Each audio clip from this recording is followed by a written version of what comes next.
ஆன்மீக சொந்தங்கள் அனைவருக்கும் வணக்கங்க.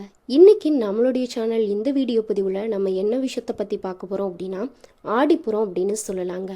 ஆடி மாதத்தில் வரக்கூடிய இந்த ஆடிப்புறம் ஏன் இவ்வளவு சிறப்பாக நம்ம கொண்டாடிட்டு வரோம்? இந்த ஆடிப்புற திருநாளானது இந்த வருடம் ஆடியுடைய கடைசி வெள்ளிக்கிழமையப்போ வருது. வெள்ளிக்கிழமையோடு சேர்த்து வரக்கூடிய இந்த ஆடிப்புறமானது ரொம்ப ரொம்ப ஸ்பெஷல்னே சொல்லலாங்க. ஆடிப்புறம் திருநாள் அம்பாளுடைய அருளையும் ஆண்டாளுடைய அருளையும் மகாலட்சுமியுடைய அருளையும் பெறுவதற்கு ரொம்ப ஒரு சிறப்புக்குரிய நாள்னு சொல்லலாம். ஆடிப்புற தினத்தில் அம்மனுக்கு வளையல் வாங்கி கொடுப்பது ரொம்ப முக்கியமான ஒரு வழிபாடுன்னு சொல்லலாம்.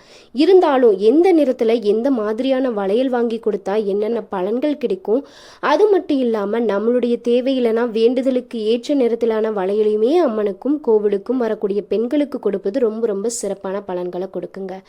இது மட்டும் இல்லாமல் இந்த ஆடிப்புற தினத்தில் நம்மளுடைய பூஜை அறையில் வைத்து வழிபடக்கூடிய நம்ம 5 பொருட்களை வாங்கணும். அந்த 5 பொருட்கள் என்னென்ன, அதை எப்படி வச்சு வழிபாடு செய்வதால் இந்த 3 பேருடைய 3 அம்பாளுடைய அருளும் நம்மளுக்கு முழுமையாக கிடைக்கும் அப்படின்ற தகவலை தான் இந்த வீடியோவில் முழுமையாக தெரிஞ்சுக்க போகிறோம்.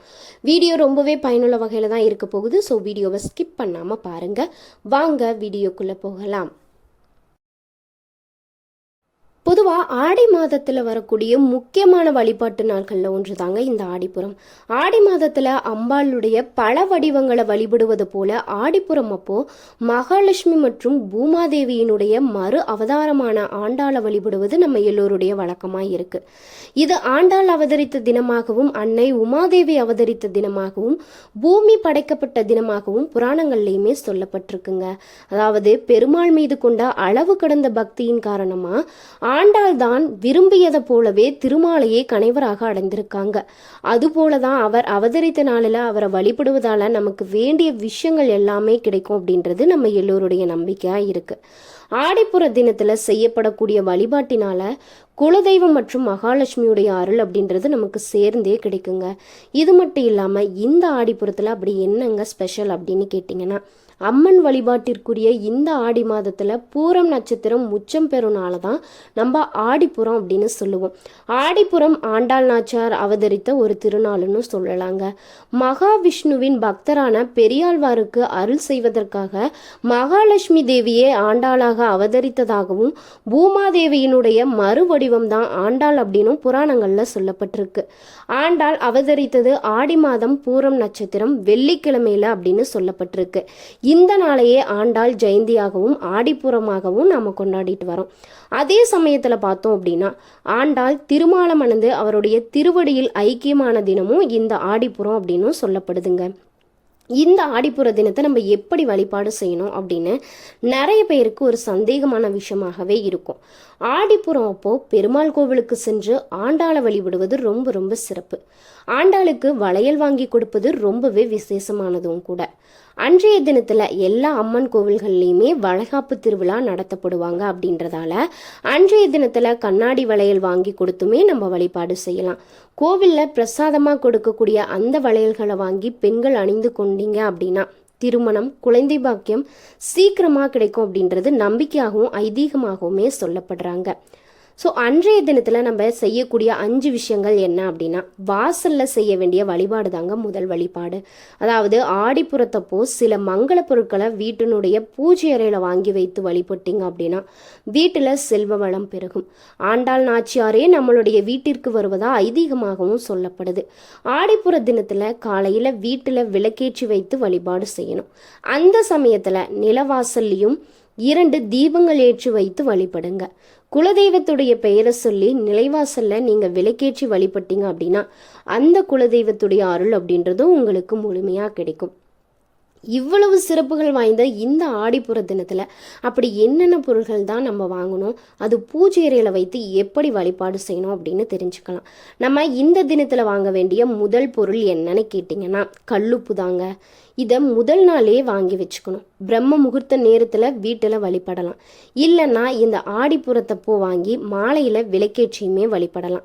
அடுத்ததாக நம்ம வாங்க வேண்டிய மிக முக்கியமான பொருள்னு கேட்டிங்கன்னா இனிப்பு. வெள்ளை சர்க்கரை இல்லைன்னா நாட்டு சர்க்கரை இல்லை வெல்லம், இதில் ஏதாவது ஒன்றை உங்களால் என்ன பொருள் வாங்க முடியுதோ அதை வாங்கி நீங்கள் உங்கள் வீட்டு பூஜை அறையிலையுமே வச்சுக்கலாம். அடுத்தது 3வது பொருள் என்ன அப்படின்னு கேட்டிங்கன்னா மகாலட்சுமிக்கு உகந்த மஞ்சள் குங்குமம் தாங்க. மஞ்சள் கிழங்கு இல்லைன்னா மஞ்சள் தூள் வாங்கி உங்களுடைய வீட்டிலையுமே வச்சுக்கலாம். மஞ்சளை தனியாக வாங்கக்கூடாது, அதனால தான் நம்ம குங்குமத்தோடு சேர்த்து வாங்கி நம்மளுடைய வீட்டில் வச்சுக்கலாம்.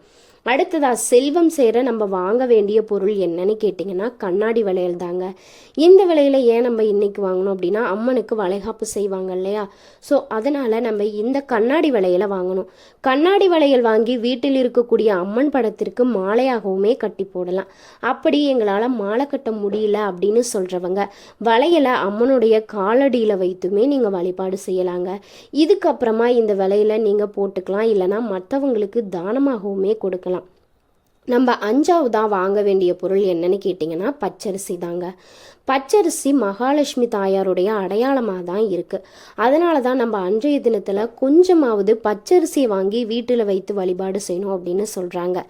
இந்த 5 பொருட்களை நம்ம ஆடிப்புற தினத்தில் ராகு காலம் யமகண்டம் இல்லாத நேரத்துலையும் நல்ல நேரம் பார்த்து வாங்கி வீட்டினுடைய பூஜை அறையில் வைத்து வழிபாடு செய்யுங்க. அதன் பிறகு அதை நீங்கள் தினசரி சமையலுக்குமே பயன்படுத்தி கொள்ளலாம்.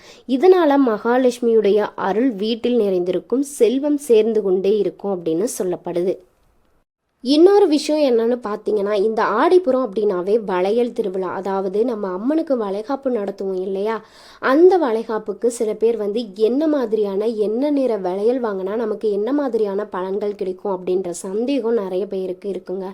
நம்ம அம்மனுக்கு வாங்கி தரக்கூடிய வளையல்களுடைய நிறங்கள் என்ன, அதோட பலன்கள் என்ன அப்படின்னு ஆன்மீக ரீதியாக சில விஷயங்கள் சொல்லப்பட்டிருக்குங்க. நம்ம பச்சை நிறத்தில் கண்ணாடி வளையல் வாங்கணும் அப்படின்னா நமக்கு வளம், குழந்தை பாக்கியம், வளர்ச்சி அப்படின்றது கிடைக்கும். அடுத்ததாக நீங்கள் சிவப்பு நிற வளையல் வாங்கினீங்க அப்படின்னா உங்களுக்கு தைரியம், மங்களம், திருமண வாழ்வு அப்படின்றது கிடைக்கும். நம்ம மஞ்சள் நிற வளையல் வாங்கினோம் அப்படின்னா லட்சுமி கடாட்சம், செல்வம், சுப செய்திகள் அப்படின்றது நம்மளை தேடி வருங்க. இதுவே நீங்கள் நீல நிற வளையல் வாங்கினீங்க அப்படின்னா உங்களுக்கு மன நிம்மதி, தீய சக்திகளிலிருந்து பாதுகாப்புமே கிடைக்கும். வெள்ளை கலர் வளையல் வாங்கினீங்க அப்படின்னா தூய்மை, மன அமைதி, ஆன்மீக முன்னேற்றம் அப்படின்றது கிடைக்குங்க. இளம் சிவப்பு நிற வளையல் அப்படின்னா அன்பு, குடும்ப ஒற்றுமை, மகிழ்ச்சி கிடைக்கும். இதுவே நீங்கள் ஊதா நிற வளையல் வாங்குறீங்க அப்படின்னா ஞானம், தெய்வ அருள், ஆன்மீக சக்தி, இது எல்லாமே நம்மளுக்கு கிடைக்குங்க. ஆடிப்புற தினத்தில் சக்தி சோஸ்திரங்கள், திருப்பாவை இல்லைன்னா ஆண்டாளுடைய பாசுரங்கள் இதெல்லாமே நீங்கள் பாராயணம் செய்யலாம். திருமணத்திற்காக காத்திருக்கிறீங்க அப்படின்னா ஆண்டாளுடைய வாரணம் 1000 பாசுரங்களையுமே நீங்கள் பாராயணம் செய்து வழிபடலாங்க. சில பேருக்கு தோன்றக்கூடிய விஷயம் அப்படின்னா, அதாவது அம்மனுக்கு தானே வளையல் வாங்குறோம், அது என்ன நேரத்தில் வாங்கினா என்ன, கண்ணாடி வளையல் வாங்கி கொடுத்தா போதும் அப்படின்னு நினைப்பாங்க. ஆனால் இந்த ஆடிப்புறம் அப்படின்றது ரொம்ப ரொம்ப முக்கியமான ஒரு வழிபாடாக தாங்க நம்ம பார்த்துட்டு வரோம். அதனால தான் அம்மனுக்கு வளையல் வாங்கி கொடுப்பது, அம்மனுக்கு வளைகாப்பு நடத்துவது, வளையல் வாங்கி கொடுப்பது அப்படின்னு பலருமே கடைகளில் கிடைக்கக்கூடிய ஏதோ ஒரு வளையலை வாங்கிட்டு கொடுத்து வழிபாடு செய்வாங்க. அதை கொடுத்துட்டுமே போயிடுவாங்க. ஆனால் அம்மனுக்கு வாங்கி கொடுக்குறப்போ கண்ணாடி வளையல்களை மட்டும்தாங்க வாங்கி கொடுக்கணும். அலங்காரமாக இருக்கக்கூடிய உலோகங்களால் இல்லை பிளாஸ்டிக்கால் செய்யப்பட்ட வளையல்களை வாங்கி கொடுக்கவே கூடாதுங்க. அது தவறான ஒரு விஷயம்.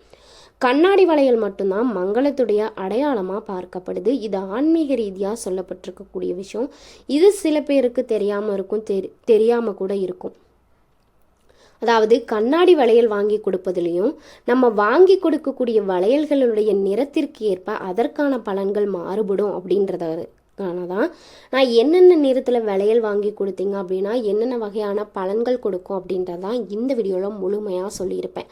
அது மட்டும் இல்லாமல் இந்த ஆடிப்புற தினத்தில் ஆண்டாள் எப்படி அவதரித்தாங்க, அவங்களுக்கு எப்படி திருமணம் நடந்துச்சு, உங்களுக்கு ஏன் நம்ம வளைகாப்பு செய்கிறோம் அப்படின்றதுக்கான தகவலையும் தான் இந்த வீடியோவில் முழுமையாக தெரிஞ்சிருப்போம். இதையும் தாண்டி நம்ம இந்த ஆடிப்புற தினத்தில் என்ன வகையான 5 பொருட்கள் வாங்கணும் அப்படின்னா நம்மளுக்கு செல்வ வளம் அதிகரிக்கும், திருமண தடை நீங்கும், குழந்தை பாக்கியம் கிடைக்கும். என்ன நேரத்தில் இந்த 5 பொருட்களை நம்ம பூஜை அறையில் வைத்து வழிபாடு செய்வதால் நமக்கு என்னென்ன பலன்கள் கிடைக்கும், குலதெய்வத்துடைய அருள், அம்பாளுடைய அருள், ஆண்டாளுடைய அருள், இது எல்லாமே நம்மளுக்கு முழுமையாக கிடைக்கும் அப்படின்றதான தகவலை தான் இந்த வீடியோ பதிவில் நான் முழுமையாக உங்ககிட்ட ஷேர் பண்ணிக்கிட்டேன். இந்த வீடியோ உங்களுக்கு பிடிச்சிருந்துச்சு அப்படின்னா மறக்காமல் லைக் பண்ணுங்கள், ஷேர் பண்ணுங்கள், கமெண்ட் பண்ணுங்கள். நீங்கள் இன்னும் நம்மளுடைய தெய்வ தமிழ் சேனலை சப்ஸ்கிரைப் பண்ணாமல் இருந்தீங்கன்னா மறக்காமல் சப்ஸ்கிரைப் பண்ணிக்கோங்க. உங்களுக்கு அம்பாளை பிடிக்கும் அப்படின்னா மறக்காமல் இந்த வீடியோக்கு ஒரு லைக் பண்ணிவிட்டு கமெண்ட் பாக்ஸில் அம்பாளுக்கு போற்றி போற்றி அப்படின்னு சொல்லிட்டு 3 முறை கமெண்ட் பண்ணுங்கள். இந்த ஆடிப்புற தினத்தில் நீங்கள் அம்பாளை நினைக்கக்கூடிய ஒவ்வொரு நொடியுமே அந்த அம்பாளுடைய அருள் அப்படின்றது உங்களுக்கு முழுமையாக கிடைக்கட்டும் அப்படின்னு சொல்லிட்டு நான் கடவுளை வேண்டிக்கிட்டு இந்த வீடியோ பதிவை முடிச்சுக்கிறேன். நன்றி, வணக்கம் நண்பர்களே.